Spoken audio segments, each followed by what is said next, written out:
Albert Wesker se hallaba sentado en la planta de tratamiento con B1. La única luz en la sala provenía del parpadeo de 6 monitores de observación, que cambiaban de imagen en rotaciones de 5 segundos. Se veían todos los niveles del centro de formación, los pisos superior e inferior de la planta de tratamiento del agua y el túnel que conectaba a los dos.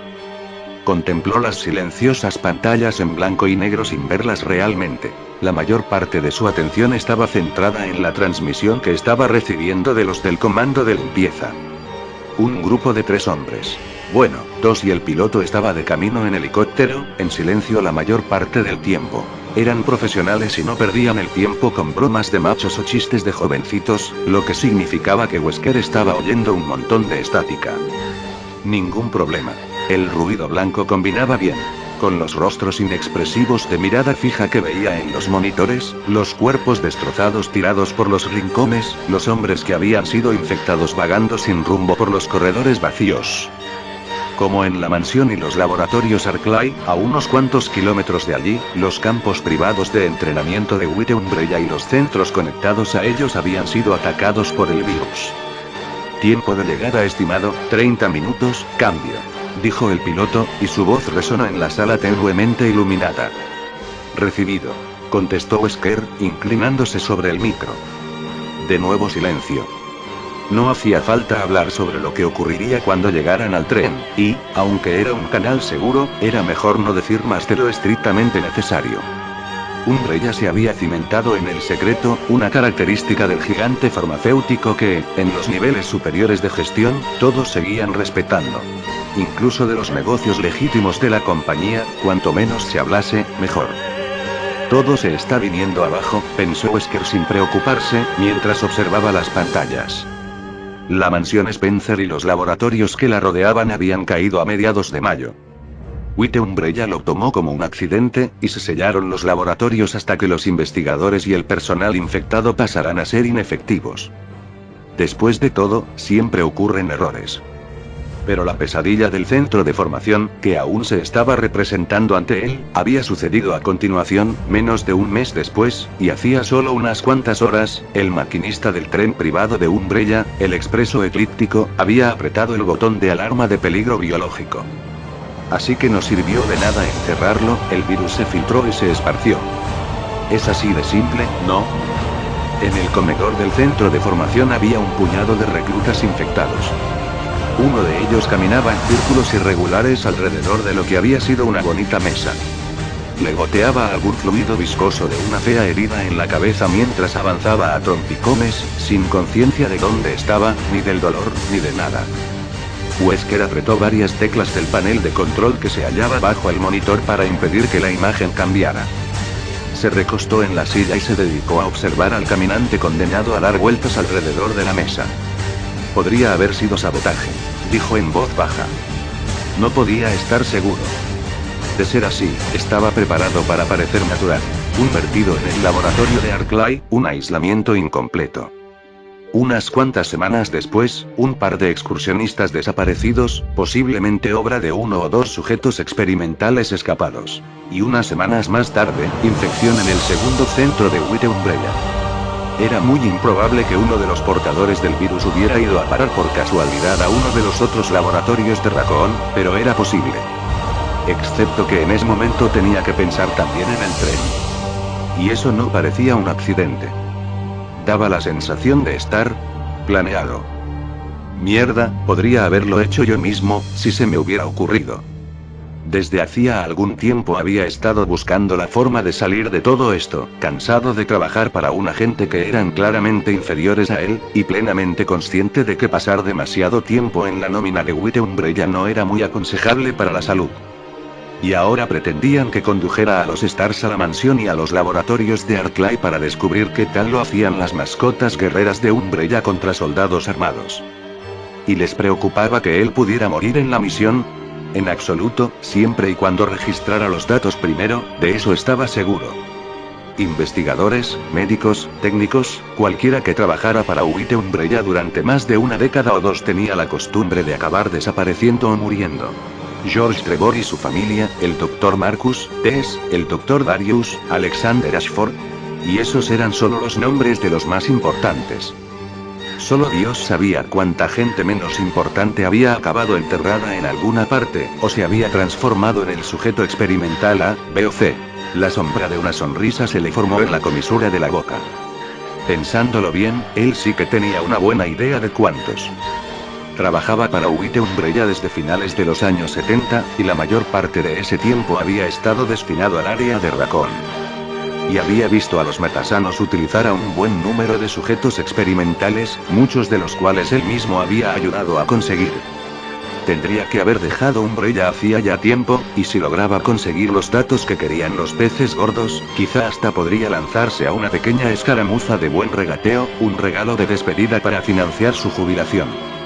White Umbrella no era el único grupo interesado en la investigación de armas biológicas. Pero primero, una buena limpieza al tren. Ya este lugar, pensó, contemplando cómo el soldado con la herida en la cabeza tropezaba con una silla e iba a parar al suelo. El centro de formación estaba conectado con la planta privada de tratamiento del agua por un túnel subterráneo. Se tendría que despejar todo. Pasaron unos segundos, y el soldado que se veía en la pantalla consiguió ponerse en pie y siguió su paseo a ninguna parte. Parecía tener un tenedor clavado en el hombro derecho, un recuerdo de la caída. El soldado, naturalmente, no lo notó. Se trataba de una enfermedad encantadora. Sin duda se habrían dado el mismo tipo de escenas en los laboratorios Arclay, de eso Wesker estaba convencido. Las últimas llamadas desesperadas desde el laboratorio en cuarentena habían mostrado un retrato muy vívido de la gran efectividad del virus T. Eso también se tendría que limpiar, pero no hasta que hubiera llevado allí a los Stars para un pequeño ejercicio de entrenamiento. Iba a ser un encuentro interesante. Los Stars eran buenos, él personalmente había elegido a la mitad de ellos, pero nunca se habían enfrentado a nada parecido al virus T. El soldado agonizante de la pantalla era un ejemplo perfecto. Cargado del virus recombinante, seguía recorriendo el comedor, incansable, lenta y estúpidamente. No sentía ningún dolor, y atacaría sin dudarlo a cualquiera o cualquier cosa que se cruzara en su camino, con el virus buscando constantemente nuevos portadores a los que infectar. Aunque el vertido original supuestamente había contaminado el aire, pasado ese tiempo, el virus solo se contagiaba a través de los fluidos corporales. Por la sangre, o por un mordisco. Y el soldado tan solo era un hombre, a fin de cuentas. El virus T atacaba a todo tipo de tejido vivo, y había otros animales para ver en acción, incluyendo desde creaciones de laboratorio a la fauna local. Enrico debería de tener ya a los Bravo en acción, buscando a los excursionistas desaparecidos, pero no era muy probable que encontraran nada allí donde había planeado buscar. Muy pronto, Wesker se encargaría de organizar una excursión de los dos equipos a la desierta mansión Spectre. Entonces borraría todas las pruebas, iniciaría su nueva y rica vida, y mandaría al infierno a White Umbrella, al infierno su vida de agente doble, jugando con las vidas de hombres y mujeres que no le importaban en absoluto. El hombre agonizante de la pantalla volvió a caerse, consiguió levantarse con esfuerzo y continuó dando vueltas. A por el oro, muchacho, dijo Wesker, y soltó una risita que resonó en el oscuro vacío. Algo se movió entre los matorrales. Algo mayor que una ardilla.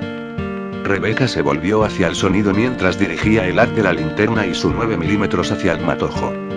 La luz captó el final del movimiento, las hojas aún se movían y la luz de la linterna temblaba al mismo ritmo. Se acercó un paso, tragando saliva y contando hacia atrás desde 10. Fuera lo que fuera, se había ido. Un mapache, seguro. O quizá el perro de alguien que se ha escapado. Miró el reloj convencida de que debía de ser la hora de regresar, pero vio que únicamente había estado sola durante poco más de 5 minutos.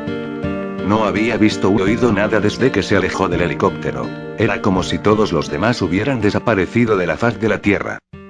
¿O he desaparecido yo?, pensó sombría. Bajó ligeramente el cañón de la pistola y miró hacia atrás para comprobar su posición.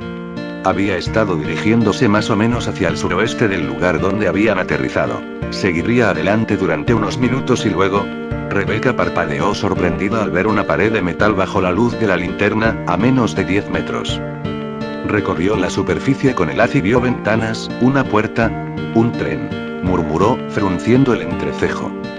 Le parecía recordar algo sobre una vía en aquella zona. Umbrella, la corporación farmacéutica, tenía una línea privada que iba de Latam a Raccoon City, ¿no? No estaba muy segura de la historia porque no era de la región, pero juraría que la compañía se había fundado en Raccoon. La sede principal de Umbrella se había trasladado a Europa hacía algún tiempo, pero aún seguían siendo los dueños de casi toda la ciudad. ¿Y qué hace Alto aquí, en medio del bosque, a estas horas de la noche? Recorrió el tren de arriba a abajo con el haz de luz y descubrió que había 5 vagones altos, de 2 pisos cada uno. Justo bajo el techo del vagón que tenía delante vio escrito Expreso Eclíptico. Había unas cuantas bombillas encendidas, pero eran muy tenues, con una luz casi incapaz de atravesar las ventanas, y de estas, varias estaban rotas. Le pareció ver la silueta de una persona junto a una de las que permanecían intactas, pero no se movía. Quizá estuviera durmiendo. O herida, o muerta. Tal vez esta cosa se detuvo porque Billy Cohen encontró la manera de llegar a la vía. Menuda idea. En ese mismo momento podía encontrarse dentro, con rehenes. Había llegado la hora de pedir refuerzos. Movió la mano hacia la radio, pero se detuvo. O quizá el tren se averió hace un par de semanas y todavía sigue aquí, y todo lo que encontrarás dentro será una colonia de marmotas. ¿Se burlarían los del equipo de eso? No, se mostrarían muy amables, pero ella tendría que aguantar que le tomaran el pelo durante semanas o incluso meses por pedir refuerzos para entrar en un tren vacío. Volvió a mirar el reloj y vio que habían pasado 2 minutos desde la última vez. De repente, sintió que una gota de un líquido frío le caía en la nariz y después otra en el brazo. Luego oyó el repique suave y musical de cientos de gotas que caían sobre las hojas y la tierra, y finalmente de miles, cuando la tormenta por fin se desencadenó. La lluvia decidió por ella. Echaría un vistazo rápido al interior del tren antes de regresar, solo para asegurarse de que todo estaba como debería estar. Si Billy no rondaba por ahí, al menos podría informar de que el tren parecía estar despejado. ¿Y si él estaba allí? Tendrás que vértelas conmigo, murmuró, y sus palabras se perdieron en el estruendo de la tormenta, que fue arreciando mientras ella avanzaba hacia el tren.